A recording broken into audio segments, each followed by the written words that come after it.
You're definitely used to looking for this number when booking a flight, and probably this one as well. But what about this one? Some ticket booking sites, like Google Flights, have started posting the amount of carbon your flight will emit.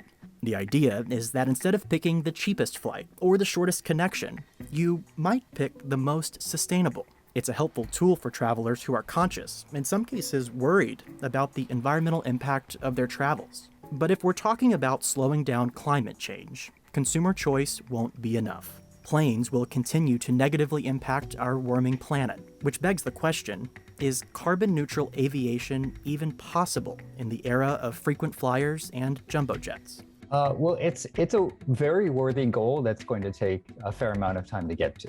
Dan Rutherford with the International Council on Clean Transportation says right now, the airlines emit the same amount of carbon as the German and Dutch economies combined. Translated, that's a lot. Fuel costs are a major part of their overall profitability. And so in order to reduce fuel costs, airlines are continuously, improving the efficiency of their operations. They learn to fill their planes better. They also retire older, less fuel efficient planes and bring new planes in. And that all sort of adds up to about a 2% improvement per year. The trick is, to date, traffic has been increasing by like 4 to 5%. And so you're actually outstripping the fuel efficiency gains by the traffic growth. That means any shot at carbon-neutral aviation will require more than just making the world's airline fleets more fuel efficient. Yes, there are sustainable fuels being developed, but multiple industries are competing for the materials needed to make it. Waste feedstocks and forestry residues. And that ends up making those sustainable fuels more expensive than traditional jet fuel. Most experts agree it's not just the fuel, but how planes are built that will have to change. We're in an electrification revolution. It's happening. You're seeing that in the automotive industry. You're seeing that with other forms of transportation. And you're seeing that now in the air. Brett Adcock co-founded Archer Aviation. They're making this electric air taxi, which takes off and lands vertically like a helicopter, but flies forward using wings like an airplane. The team's eventual goal is to be able to take off from point A. That could be your favorite restaurant or a work parking deck, flying some 2,000 feet above the ground at about $3 to $4 per mile. That's similar to Uber prices in some cities or during surge traffic. And then land at point B. That could be your driveway. You look at the folks that are traveling every day in cities, almost all that traffic is happening under 60 miles. There's very few people as a percentage traveling further than 60 miles.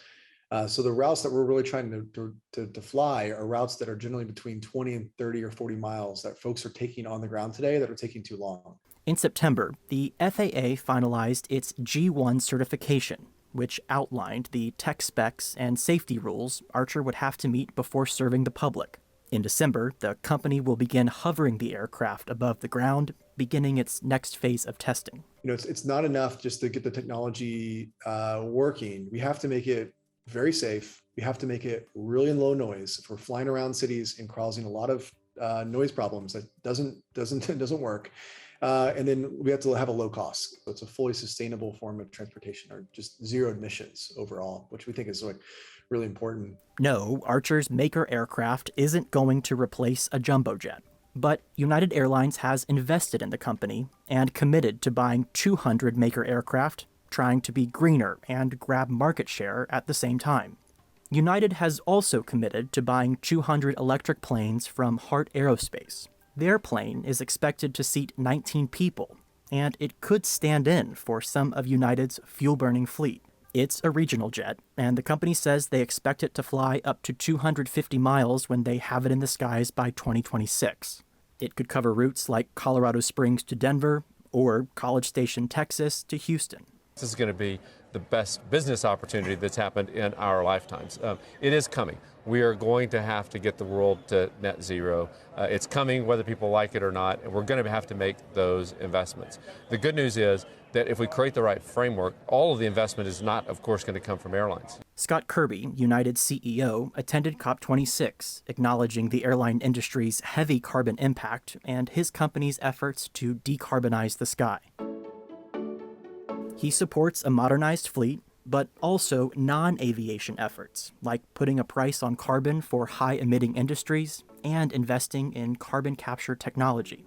Delta Airlines announced in March 2020 that it would be the world's first carbon-neutral airline by balancing their emissions with investments to remove carbon from the air and by using 10% sustainable fuel by 2030.